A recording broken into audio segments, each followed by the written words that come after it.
Hey Facebook, que Dieu vous bénisse, que sa grâce repose sur vous au nom de Jésus-Christ. À vous avec un message très important et je prie réellement que tu saisisses ce message-là. Je te raconte cette histoire-là. Cette jeune fille qui a eu 19 ans, qui est majeure, qui dit elle peut faire ce qu'elle veut. Un jour, son copain l'invite de venir, on va sortir, viens, on va aller en boîte, viens, on va faire toutes ces choses-là. Et, euh, et sa maman lui dit, non, ne sors pas, ma chérie, parce que je connais ce jeune homme-là, je connais les jeunes d'aujourd'hui, je sais, non, reste. C'est tard et ne sors pas. Si c'était un jeune qui était venir à la maison, faire ces choses, l'enfant dit, moi, je vais sortir. Elle est fâchée, elle part dans sa chambre. Mais quand elle arrive, et étant intelligente, elle commence à réfléchir. Elle dit, bon, si je pars voir le jeune là, et je vais sortir, aller danser, faire tout ce que je veux. Je peux me cacher, mettre des habits sexy en bas et prendre un pain et mettre. Mais me cacher, sortir. Mais quand je vais revenir, je vais rendre triste ma mère. Je vais rendre triste mes parents. Maintenant, elle a pensé de l'autre côté maintenant. Et parce qu'elle doit faire un choix. Elle dit maintenant, et si je reste et que j'obéis à ma mère, et que je reste et que je dis j'appelle mon ami, mon petit ami, et je lui dis non, je viens pas. Et je vais rester avec ma mère. Il va se fâcher.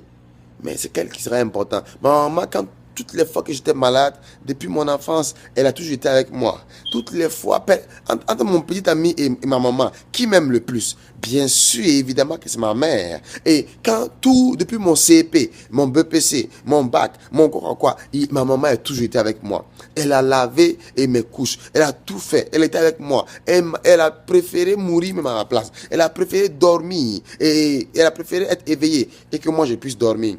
Je vais obéir à ma maman. J'obéis à ma mère. Elle est ressortie, dit maman, je ne sors pas.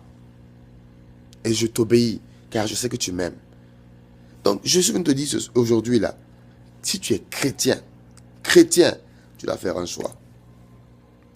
Soit tu es chrétien, soit tu n'es pas chrétien. Parce que, comme je l'ai dit toujours, Dieu m'a parlé, les choses dans ce monde vont devenir pires. Aucun pays n'est à l'abri. Les choses dans ce monde vont devenir encore pires. Les choses vont devenir dangereuses encore. Tu dois faire un choix. Si tu es chrétien, vis comme un chrétien. Si tu es chrétien, attache-toi à Dieu.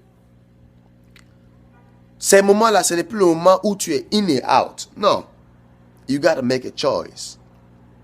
Tu dois faire un choix. Être chrétien ou ne pas l'être. Tu ne peux pas être froid et chaud à la fois. Un pied dedans, un pied dehors. Laisse ça. Regardez un exemple.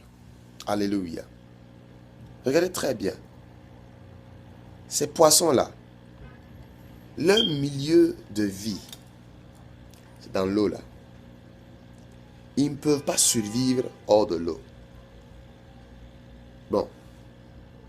Prenons comme toi, tu es chrétien là. Ton seul milieu de vie, c'est dans la présence de Dieu. C'est en Jésus. Or, d'ici, c'est la vie, c'est la mort. Si le poisson là, il ose sortir, lui là, il ose sortir, que lui veut prendre l'air, il est foutu, il est mort, cadavéré, il est mort en même temps. Donc beaucoup de chrétiens sont morts, mais ils ne savent pas. Reviens à la vie. Le Seigneur t'appelle de revenir à la vie. S'il te plaît, ne néglige pas ce message-là, je t'en supplie. Beaucoup de gens négligent les messages, et c'était leur dernier message. Ne pensez pas qu'on rigole quand on poste des vidéos. C'est quand le Seigneur inspire qu'on le fait. Pour changer toi ta vie. Pour que ta vie aille de l'avant. Pour que tu ne périsses pas. Parce que Dieu est amour, il ne condamne pas. Tu n'as qu'à insulter le poisson, a dit que sa queue est vilaine.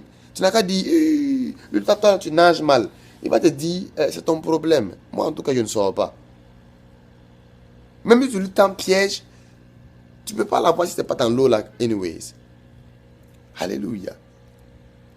Tu ne peux pas l'avoir. Son seul milieu naturel, c'est l'eau. Le milieu naturel du chrétien, c'est en Christ. Tu ne peux pas avoir la vie hors de Christ. Au dehors là-bas, c'est la mort. Mon frère, tu dois faire un choix maintenant. Soit tu vis chrétien, vis dans la sainteté, tu vis avec Dieu, soit tu vis avec le monde. Tu ne peux pas être dedans et dehors. Il y a des gens, on les invite à l'église, c'est comme si on les négocie. Toi, tu es normal. Il faut leur demander pardon pour qu'ils viennent. Frère, on dirait, revenons à Dieu. Revenons sincèrement à Dieu. Frère, les temps sont en train de devenir mauvais. Ne sois pas surpris. Tu ne peux pas dire on ne t'a pas prévenu. Tu ne peux pas dire ça. Tu ne peux pas dire ça. Reste dans l'eau, s'il te plaît. Reste dans la présence de Dieu. On n'a qu'à t'insulter. Ta colère est vilaine. Tu n'as qu'à perdre tes amis. Au moins, si tu deviens honnête, tu deviens sincère et tu crois en Dieu, tu t'accroches à Dieu là, tu vas perdre certains amis. Mais tu vas garder sûrement les meilleurs. Je t'invite aujourd'hui à revenir à Dieu et à faire un choix.